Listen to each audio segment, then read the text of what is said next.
back, America. I'm Hugh inside the Beltway again, joined by Haviv Rettig Gur from Israel. Haviv, it is Thanksgiving week. One of the things I am thankful for is that you have been a guest on my show and that Dan Senor introduced me to you. I think you've been invaluable to Americans interested in this horrible year in Israel. So thank you for that. Let me begin by asking you. It's been 14 months almost since that dreadful day of 10/7.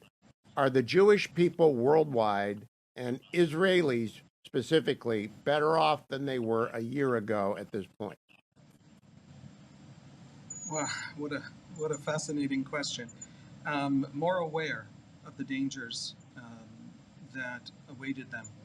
They felt better off before, but they were not. These enemies were preparing, tremendous dangers for them.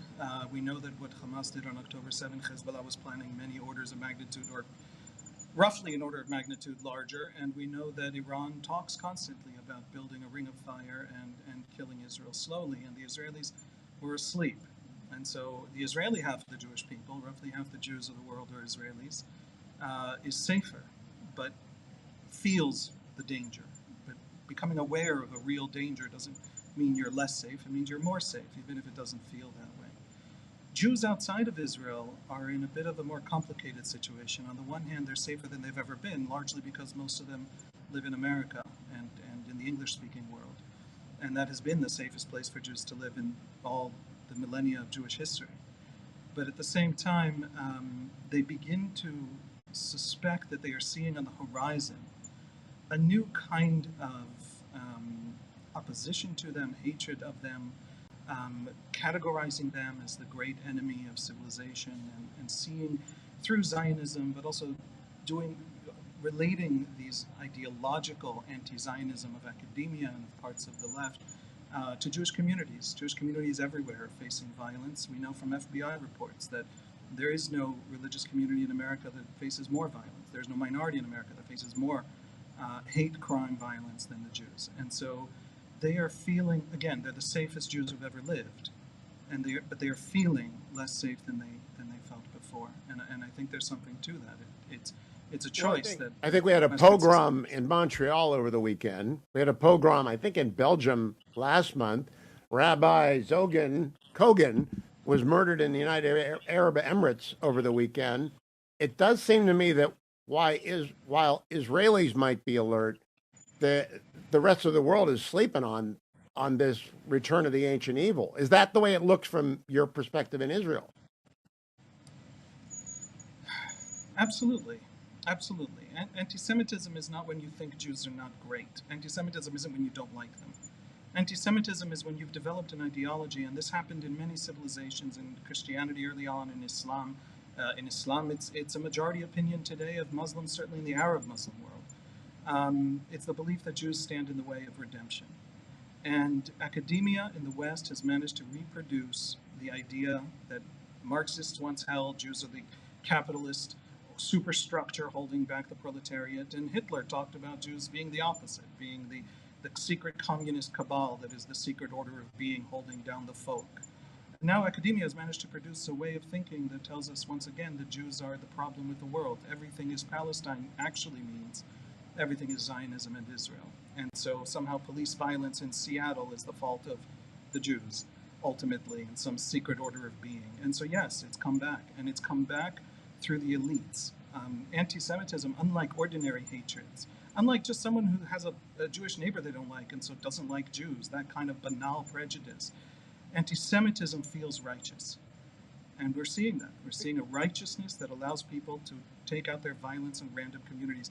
Think about it like this, Hugh. If Azerbaijan and Armenia had just had a war in which Azerbaijan cleansed whole populations of Armenians from an entire territory, if people started marching down the streets of Montreal or Amsterdam or New York and taking their anger out on Azeri Muslims, that would be obvious to everybody that we're talking about deep prejudice that has nothing to do with the war on the other side of the world. But with Jews, it's not obvious. Well, it's defended by Haviv, I'm a Catholic, and I don't know exactly what he said, but it appears that Pope Francis accused Israel of genocide last week. And I deeply regret that, and I apologize as a Catholic to you for having a pope who said that, though I'm not certain he said it What's your understanding of what he said, and how is that received in Israel when the leader of the Roman Catholic Church makes idiotic remarks like that? I think that what he was trying to do was appeal to many different factions within the church. And what he said was that he believes there's room for an investigation to be opened, or something very diplomatic and very careful, but that also delivered the word genocide from the mouth of the Pope to the people who wanted to hear that word. Frankly, the Israelis shrugged and moved on. If you don't tell us how to solve the problem of Hamas, as if Hamas wants peace, as if Hamas wants two states, as if a withdrawal from the West Bank will do anything but bring more war to a much larger area, if you can't actually solve the problem of Hamas for us, screaming the worst words in the English language at us repeatedly when you don't use them on anything else on earth, isn't useful. And if the Pope joins that chorus, Israelis aren't going to listen to him. I frankly, it made the headlines for about 40 seconds and disappeared.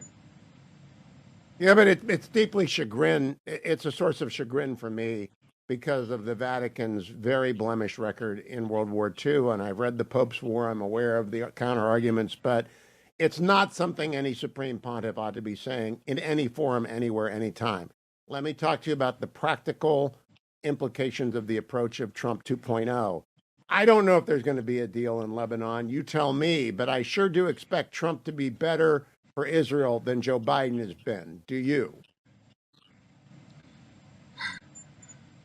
As always, the caveat, Joe Biden did a lot for us. We don't deserve to just expect that. Thank you. Having said that, all Trump has to do to be better than Joe Biden is push back on Iran. Constantly fearing escalation. The obsessive fear of escalation is the enemy, Iran, Hezbollah, Hamas, have literally built the grand strategy around the American fear of escalation. If you're not afraid of escalation, you won't actually have to escalate. Wars will actually end because the enemy will not want to be destroyed.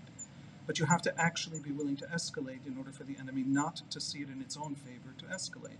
This is very, very basic stuff. This is 2,500-year-old Chinese wisdom. This is Sun Tzu. None of this is new. And so it's very frustrating that the outgoing administration didn't understand that. Yes, I think Trump will be very good on that front in the Middle East. Frankly, even if he pulls back on aid for Israel, if he pushes against Iran seriously the way America can, then the net will be a massive benefit to Israel and a massive benefit to the Middle East. And frankly, de-escalation and stability, which is what the Democratic administration wanted but couldn't get because they were too afraid of escalation to actually convince the enemy to de-escalate. I'm very optimistic because I think Senator Rubio, who will be Secretary of State, and Mike Waltz, who will be the National Security Advisor, are very clear-eyed about this. Now, what Rear Admiral Mark Montgomery, retired, one of our best strategists in the United States, I don't know if you know the Admiral or not, said last hour is that Israel is now clear-eyed about Russia and China, and they weren't until the massacre and the war. They now know that Russia and China and North Korea are all in bed with Iran. It's one quartet of bad actors. Do you think he is overly optimistic in his assessment of Israeli worldview, or is he accurate that the Russia-China option's off the table? If the world is dividing again between America and another superpower, every Israeli I know, from far left to far right, wants to be on the American side.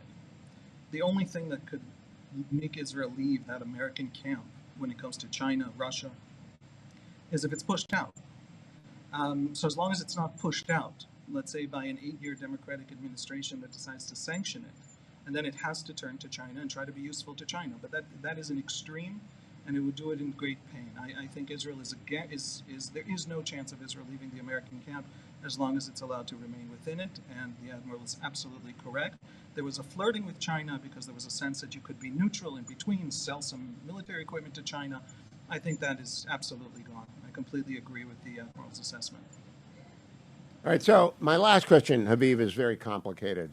I know what the end game is supposed to be in Lebanon, an agreement that may or may not yield a longer-term peace and restoration of more authority in the Lebanese government that is not Hezbollah. I don't know what the end game in Gaza is going to be, other than it's going to be, we're going to talk a year from now, and Israeli troops are still going to be in Gaza, and hopefully the hostages will have been released by then, but I'm not sure they will be. What's your estimate of a year from now, Haviv, in Gaza? Israel has one strategy in Gaza, and it's the only available strategy. Hamas made sure there are no other strategies. And that is a long, awful degradation war in which it degrades Hamas slowly. As Hamas comes out, Israel retreats from areas, allows Hamas to come back out of the tunnels, destroys that element of Hamas. We've seen that strategy over the last year. Slowly, slowly, Hamas is ground down. This was fundamentally the American strategy against ISIS in northern Iraq over 5 years. There was this war. It was an awful war. There was urban fighting that basically demolished the city of Mosul and other cities. But it took 5 years, and ISIS was much less dug in than Hamas. So this is going to be, with any luck, 2 years, and with less luck, and this is not a region famous for being very lucky, even longer, that long degradation. But, before people despair, let me just say there is no alternative in the Israeli view for a very simple reason. If Israel does what the pro-Palestinian camp wants, which is declare a ceasefire and pull out, Hamas retakes Gaza. And that means that we're back in this war in 3 years, or it means that you simply can't give the kind of money to Gaza that would rebuild Gaza, or it means that there's a constant regime of Israelis entering into Gaza in various pinpoint operations based on intelligence. So there's simply don't wish for Gaza an Israeli withdrawal and a ceasefire that allows Hamas to retake it. For however horrible this war was, the only chance for rebuilding is Hamas removed, even if it's a long degradation war. Does the IDF ever sit down with people like you, Haviv, who are very much respected and listened to in the United States? Do they ever give you an estimate of when it will take to destroy all the tunnels and move methodically through the Hamas infrastructure? We got about 30 seconds to the break. I want to talk to you about Netanyahu on the other side of the break. But do they ever give you any kind of a... Yeah, at the very beginning of the war, right around November, the defense minister at the time, Yoav Gallant, talked about many, many months, and a couple of times he talked about a couple of years. And he was trying to set expectations. They don't even talk about time now. It's open-ended, and it depends on whether we have allies who can come in and de-radicalize and rebuild or not. Welcome back. I'm joined by Haviv Rettig Gur of the Times of Israel from Israel.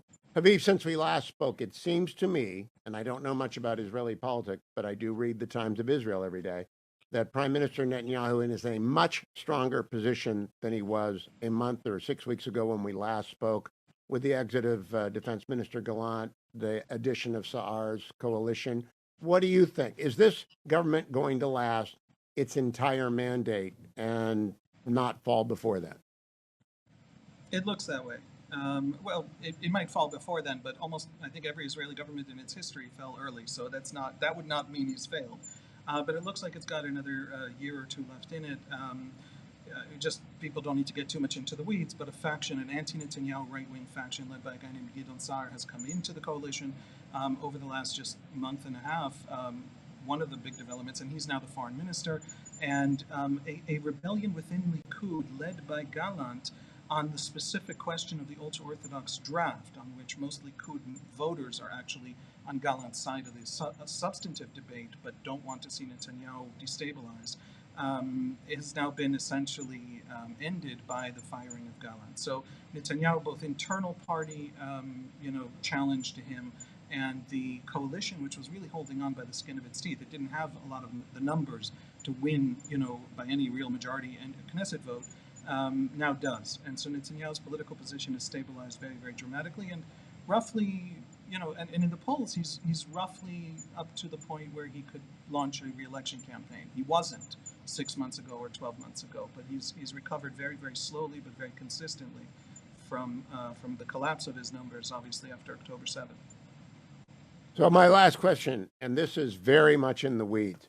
I read about your attorney general, and she strikes me as a force of disruption who loves too many headlines and doesn't really believe in democratic rule by elected majorities. When does she get fired, Haviv? The problem, Hugh, with the question of our very powerful legal advisors and extremely powerful Supreme Court is complex. What the right says about them is true, but what the left says about them is also true. We have a political system that, on the one hand, has the most powerful Supreme Court in the history of the world. On the other hand, yes, We have no check between executive and legislative. There is essentially no other check in the system at all, and we can get into the weeds if you want, but because we elect because the entire country is a single constituency, there's no direct election of MPs, and party lists of you vote for a party, not for a specific MP, and the list of that party is set by the party leader in most cases. De facto, the members of the government, the executive branch, appoint the parliamentary majority. And so we are probably have the fewest checks and balances of any democracy, and that has led to a massive strengthening of the judiciary. It's also kind of a Jewish thing. Jews love law. I'll give you an example. Israel has by far the highest per capita number of lawyers on earth and the most powerful judiciary on earth. Those are not accidental. It's deeply cultural. All of that. But the Attorney General specifically, Haviv, she's the one that drives me crazy, not your Supreme Court. It's just she shows up all the time. How long does she stay? Her power was a function of the Supreme Court. The Supreme Court granted attorneys general the power to essentially veto legislation. And so firing her won't help because the precedent was set 25 years ago. Let me just say, what we need is exactly what the right wants, a reform that massively weakens our court, but while weakening our court, builds other checks on executive power that don't exist. That's Dr. Oren's.